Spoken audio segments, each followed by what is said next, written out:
Kaixo, sinematika beste ariketa bat egingo du. Kasu honetan, esaten digute, baditugula bi egikari. Lehenengoa, abiadura konstante batekin mugituko da, eta bigarrenak, hasierako abiadura 0 eukita, V0, B0 metro segundu izan da, aterako da, 10 metro segundu karratuko azelerazioarekin. Bata bestetik, 28 kilometro daude. Eta elkartopo egingo duten nunbait. Vale? Aldi berean ateratzen dira, beti bezala, ikusiko dugu egikari bakoitzak bere ezaugarri fisikoak dituela. Abiadura, denbora, espazioa. Abiadura, denbora, espazioa eta azelerazioa.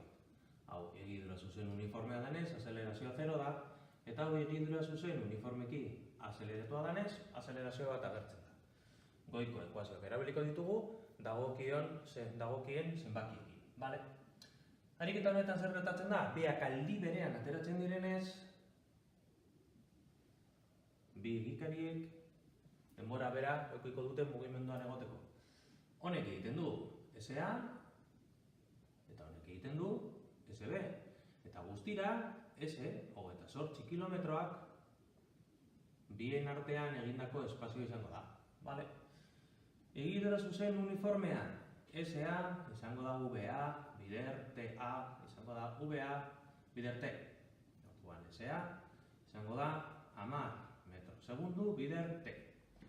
SB, egidura zuzen uniformeki azeleratua, SB izango da S0, B, gehi V0, B, bider T, gehi bat zati bi, A, T, karratu. Vale? Ez dago hasierako espaziorik, ez dago hasierako abiadurarik, orduan, SB izango da, bat zati bi, bere azelerazioa, bider mugimenduan dagoen denbora karratura. Eta bien arteko batuketa izango da espazio osoa 28 kilometro. Orduan, 28.000 metro, unitateak metro segundu karratu direlako, 28.000 metro, berdin, 10 metro segundu biderte, gehi, 5 metro segundu karratu, biderte karratu, 10, zati bi, 5. Nola ebazten dugute? Hemen, bigarren mailako ekuazio bat daukagu. Izango da, 5 T karratu, gehi 10 T ken, 28.000, berdin 0. Vale? Zati 5 egiten bat dugu dana, eratzen zaigun ekuazioa, T karratu, gehi T ken, 5.000 eta 600 berdin 0. Orain matematika pizka bat egin behar duzue, gogoratu behar duzue, zein dan, erabili behar dan ekuazioa, eta emaitza lortzeko aplikatzen dugu hori, eta ateratzen zaizkigu bi balio posible. Izango da, minus bi, gehi minus erro karratu, bi karratu, gehi 22.000 talaren, zati bi. Ematen digu, minus 75,84 segundu eta 73,84 segundu. Vale? Badakigu denbora positiboa izan behar duela, bai? Orduan, denbora negatibo hori kentzen dugu. Geratuko gara emaitza positiboarekin. Badakigu bata eta besteak elkartopo egiteko behar dutela 73,84 segundu.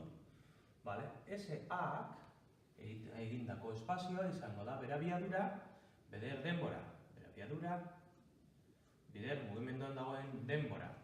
10 metro segundu bidera hau izango da dezimal asko sartzen baditugu eta ondo egiten badugu, emango digu 778,4 metrotako distantzia egiten duela. Eta SB izango da bat zati bi AT karratu, ematen du, non dudan emaitza, hemen.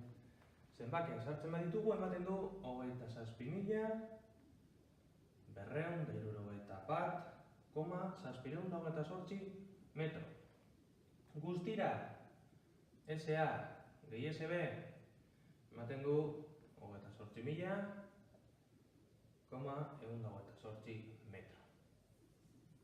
Dezimalak direla eta ematen dugu pizka bat gehiago, baina 28.000 metro ematen digu.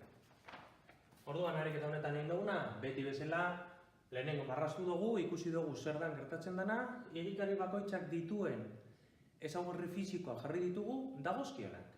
Batzutan, biek egongo dira abiadura konstantean, kasu honetan batak abiadura konstantea dauka, besteak azelerazioa, no pasa nada. Sartzen dugu egidura zuzen uniformearen ekuazioa, eta bestean sartzen dugu espazioaren egidura zuzen uniformeki azeleratuaren ekuazioa.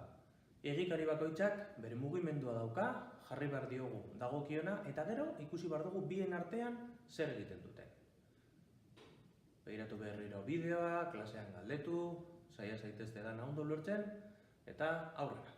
Animo!